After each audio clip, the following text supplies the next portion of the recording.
नमस्कार, सुप्रभात. मी रुशाली यादव सारंग. आता आपण पाहणार आहोत महाफास्ट 100 बातम्या.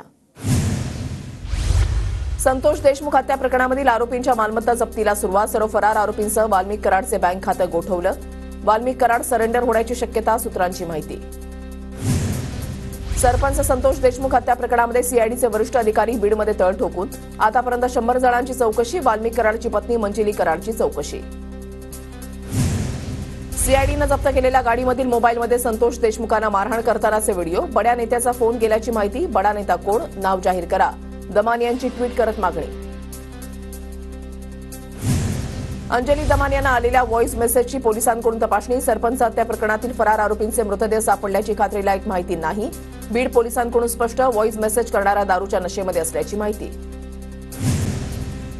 धनंजय मुंडे आणि पंकजा मुंडेंनी राजीनामा द्यावा. धनंजय मुंडेंच्या विरोधात पुरावे गोळा करणार. रोज बीडमध्ये आंदोलन करणार. अंजली दमानी आक्रमक. संघटित गुन्हेगारीला आळा घालण्यासाठी आरोपींना फाशी द्या. संतोष देशमुखांचे बंधू धनंजय देशमुखांची मागणी.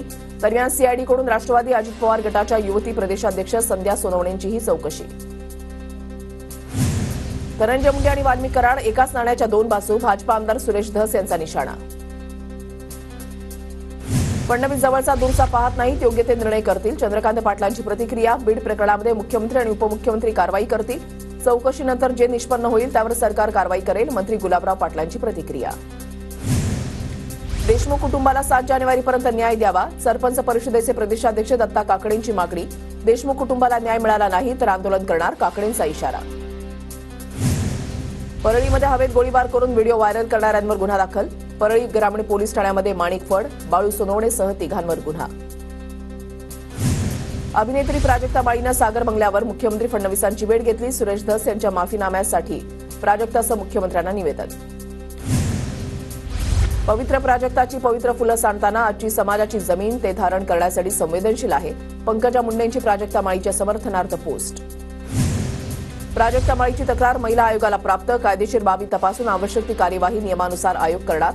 रुपाली चाकणकरांची माहिती. सुरेश धस यांनी कुठल्याही महिलेचं नाव घेऊन बोलू नये. प्राजक्ता माळीवरील वक्तव्यानंतर चंद्रकांत पाटलांनी धस यांना सुनावलं. स्त्रीचा सन्मान याला भाजपचे सर्वोच्च प्राधान्य कायम. या लढाईमध्ये प्राजक्ता एकटी नाही हा विश्वास देते. अभिनेत्री प्राजक्ता माळीच्या समर्थनार्थ चित्रा वाघ यांचं ट्विट. सुरेश धस प्राजक्ता माळीवर काय बोलले बघितलं नाही. चारित्र्यहनन झालं असेल तर निषेध. अभिनेते किरण माने यांची प्रतिक्रिया. प्राजक्ता माळीनं घेतलेली भूमिका योग्य. सुरेश धस यांना प्राजक्ता माळीचं नाव घेण्याची गरज नव्हती. अंजली दमाने यांची प्रतिक्रिया. प्राजक्ता माळीची मदत करणार असल्याची माहिती. सुरेश धस यांचा रोग प्राजक्ता माळीकडे नव्हता. धस यांचा रोग हा आकाचा भाऊ बाकावर होता. विजय वडेट्टीवार यांची प्रतिक्रिया. आपल्या जीवावर भाषणं करावी. दुसऱ्याचं नाव विनाकारण गुंफणं हे माणुसकीला धरून अजिबात नाही. धस यांच्या वाक्याचा अभिनेत्री विशाखा सुभेदार यांच्याकडून निषेध. प्राजक्ता माळीच्या समर्थनार्थ पोस्ट.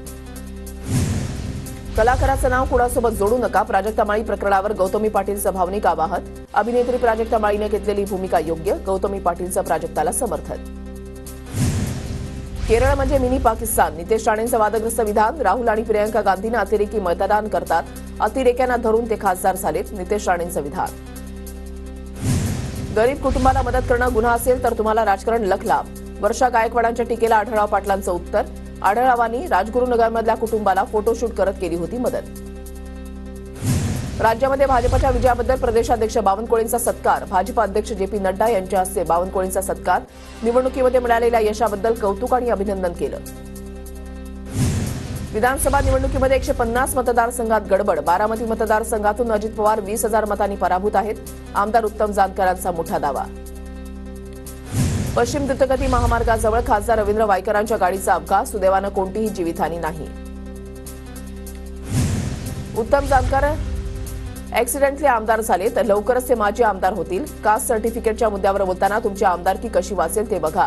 जानकरांच्या दाव्यावर अजित पवार गटाचे प्रवक्ते सूरज चव्हाण यांचं प्रत्युत्तर. विधानसभा निवडणुकीमध्ये अजितदादांचे 12 तर एकनाथ शिंदेचे 18 आमदार. भाजपचे 77 आणि महायुतीचे अपक्ष धरून 110 फक्त जागा आलेल्या आहेत. जानकर यांचा स्फोटक दावा. लोकमत नसलेलं सरकार 4 महिन्यामध्ये जमीनदोस्त झालेलं दिसेल अशी व्यूहरचना आखल्याचाही दावा. उत्तम जानकरांचं वक्तव्य अपरिपक्व आहे. विरोधकांचा रडीचा डाव सुरू. भाजप नेते प्रवीण दरेकर यांची टीका.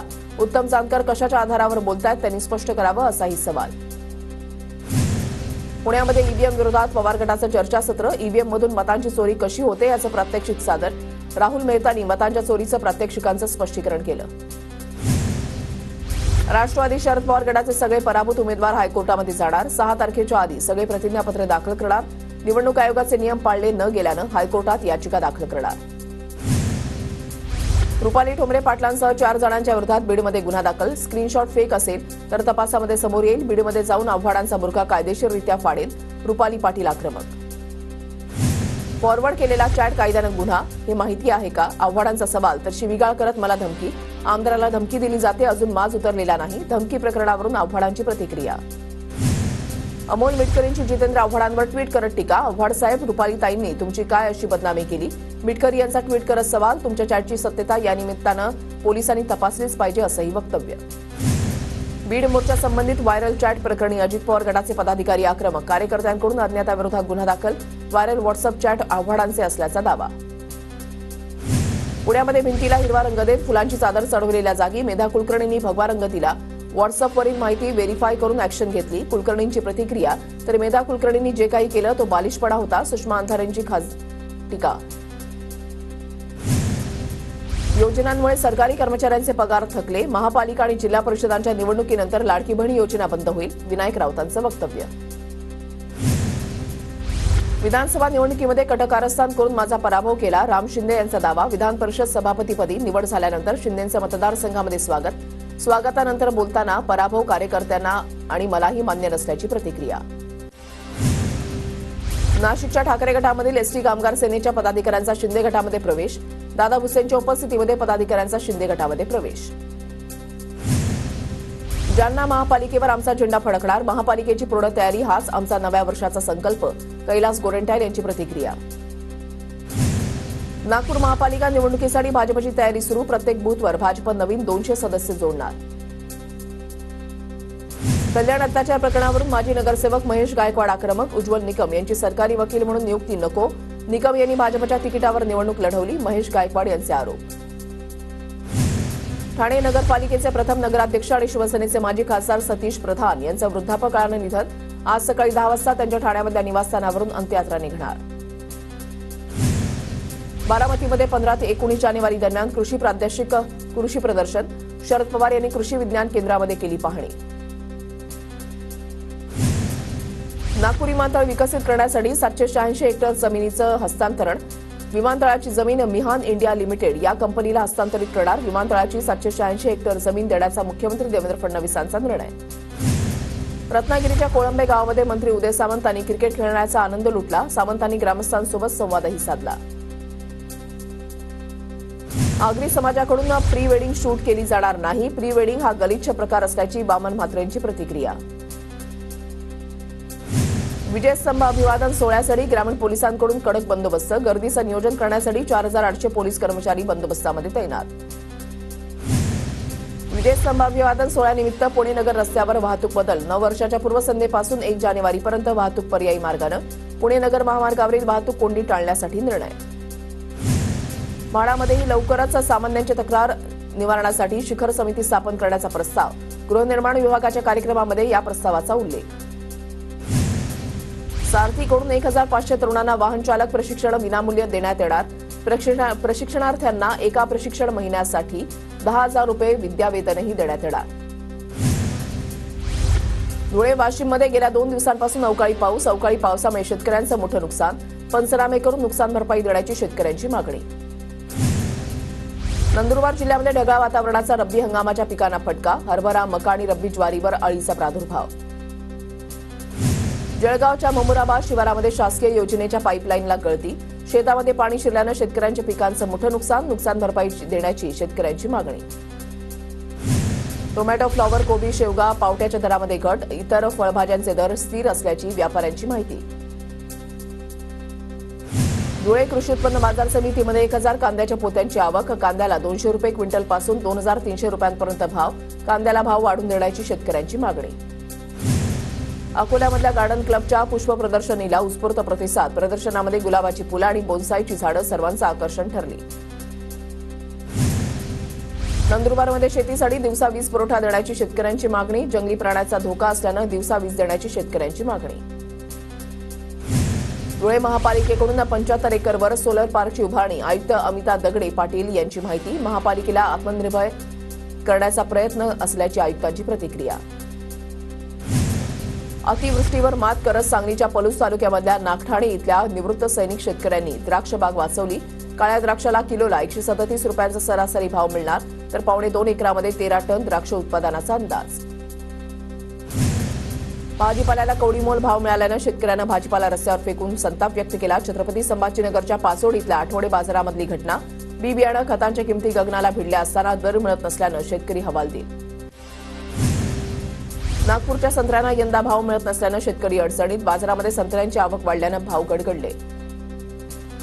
अवकाळी पावसामुळे धुळ्यामध्ये शेतकऱ्यांचं मोठं नुकसान. शिरपूर तालुक्यामध्ये सर्वाधिक 1,241 हेक्टर क्षेत्र बाधित. त्वरित पंचनामे करून नुकसान भरपाई देण्याची मागणी. धुळ्यामध्ये सरकारी कार्यालयाकडेच लाखो रुपयांची वीज बिलांची थकबाकी. जिल्हा परिषदेकडे 1,78,000, जिल्हा रुग्णालयाकडे 30,73,000 रुपयांची थकबाकी. जळगावमध्ये राज्यस्तरीय वधूवर मेळाव्यामध्ये 7 विवाह तर 1 आदर्श विवाह सोहळा जुळला. परिचय मेळाव्यामध्ये 1400 वधूवरांची नोंदणी. मेळाव्याला मंत्री गुलाबराव पाटील आणि सुरेश भोळे यांची उपस्थिती. नवी मुंबई विमानतळावर पहिल्या व्यावसायिक विमानाचं लँडिंग. इंडिगो एअरलाइन्सचं व्यावसायिक विमान नवी मुंबई आंतरराष्ट्रीय विमानतळाच्या रनवेवर लँड. मुंबईमधील हवेचा स्तर आणखी खालावला. सरासरी हवा गुणवत्ता निर्देशांक 151, बोरिवली पूर्वमध्ये 151 तर मालाड पश्चिम माझगावमध्ये हवा गुणवत्ता निर्देशांक 200 पार. मुंबईमधलं हवेमधलं प्रदूषण कमी करण्यासाठी पालिकेच्या घनकचरा विभागाकडून पुन्हा रस्ते धुण्यास सुरुवात. 100 टँकर तैनात. दादरचा छत्रपती शिवाजी महाराज पार्क धूळमुक्त होणार. मैदानावर रेती मिश्रित माती टाकली जाणार. मैदानाच्या सभोवतालच्या भागामध्ये पाईपनं पाणी मारण्याचे निर्देश. तुळजापुरात भाविकांची मोठी गर्दी. लग्नसराई आणि नवीन वर्षाच्या स्वागतासाठी देशभरातून भाविक तुळजापूरमध्ये दाखल. सोमवती अमावस्येच्या निमित्तानं जेजुरी गडावर आकर्षक विद्युत रोषणाई. विद्युत रोषणाईमुळे जेजुरी गड उजळला. पालघरमध्ये 8 वर्षीय मुलीचा विनयभंग झाल्याचा धक्कादायक प्रकार. 54 वर्षीय व्यक्तीने विनयभंग केल्याची माहिती. 54 वर्षीय व्यक्तीवर पॉक्सो अंतर्गत गुन्हा दाखल. डहाणूच्या कासा सायवन रोडवर दुचाकीचा भीषण अपघात. अपघातामध्ये 3घांचा जागीच मृत्यू. भरधाव दुचाकी समोरून येणाऱ्या इको कारवर धडकल्यानं अपघात झाल्याची माहिती. नांदेड हिंगोली महामार्गावर एसटी बस कंटेनरला जाऊन धडकली. एसटी बस चालक गंभीर जखमी. बसच्या समोरील भागाचा चक्काचूर. अकोल्यामधल्या राष्ट्रीय महामार्गावर एलपीजी गॅस सिलेंडर पलटी. टँकर चालकाचं वाहनावरील नियंत्रण सुटल्यानं अपघात. अपघातामध्ये वाहन चालक गंभीर जखमी. हिट अँड रन आणि ड्रंक अँड ड्राईव्हच्या विरोधात नवीन कायदा अंमलात आणण्याची नागरिकांची मागणी. बॅडमॅनच्या माध्यमातून मुंबईच्या वरळीमध्ये बॅनरबाजी.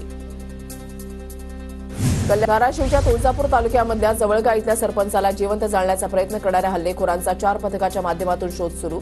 तुळजापूर पोलिसात सदोष मनुष्यवधाचा प्रयत्न करण्याच्या कलमाखाली तपास सुरू. आरोग्य केंद्रामधील डॉक्टरकडून रुग्णाच्या नातेवाईकांना शिवीगाळ. अमळनेर तालुक्यामधल्या मांडळ इथल्या प्राथमिक आरोग्य केंद्रामधला प्रकार. ग्रामस्थांकडून शिवीगाळ करणाऱ्या महिला डॉक्टरच्या विरोधात लेखी तक्रार. हिंगोलीमध्ये पोलीस कर्मचाऱ्यांना केलेल्या गोळीबारामध्ये जखमी. मेहुण्याचा मृत्यू. पोलीस अधीक्षक श्रीकृष्ण कोकाटे यांची माहिती. घरगुती वादातून पोलीस कर्मचाऱ्यांना केला होता गोळीबार. कल्याणमधील मराठी कुटुंबाला मारहाण प्रकरणामध्ये आरोपी शुक्ला दाम्पत्याला 14 दिवसांची न्यायालयीन कोठडी तर इतर 5 आरोपींना देखील 14 दिवसांची न्यायालयीन कोठडी. काश्मीरमध्ये हिमवृष्टीनं जनजीवन विस्कळीत. विमान रेल्वे सेवा ठप्प. जम्मू श्रीनगर महामार्ग बंद. सोनमर्गमध्ये 8 इंच, जोजिलामध्ये 15 तर अनंतनागमधील मैदानी भागामध्ये 17 इंच हिमवृष्टी. कझाकिस्तानमधील विमान अपघाताबाबत रशियाचे राष्ट्राध्यक्ष व्लादिमीर पुतीन यांचा माफीनामा. युक्रेनच्या ड्रोनवर हल्ला करायचा होता पण अचानक अझरबैजानचं विमान समोर आल्याचं स्पष्टीकरण. दक्षिण कोरियामध्ये लँडिंगवेळी गिअर खराब झाल्यानं विमान अपघात. आतापर्यंत 179 जणांचा मृत्यू. मृतांची संख्या आणखी वाढण्याची शक्यता. भारताच्या कोनेरू हम्पीने जिंकला वर्ल्ड रॅपिड चॅम्पियनशिपचा खिताब. इंडोनेशियाच्या इरिन सुकंदरचा पराभव करून दुसऱ्यांदा जागतिक जलद बुद्धिबळ स्पर्धेचं जेतेपद पटकावलं.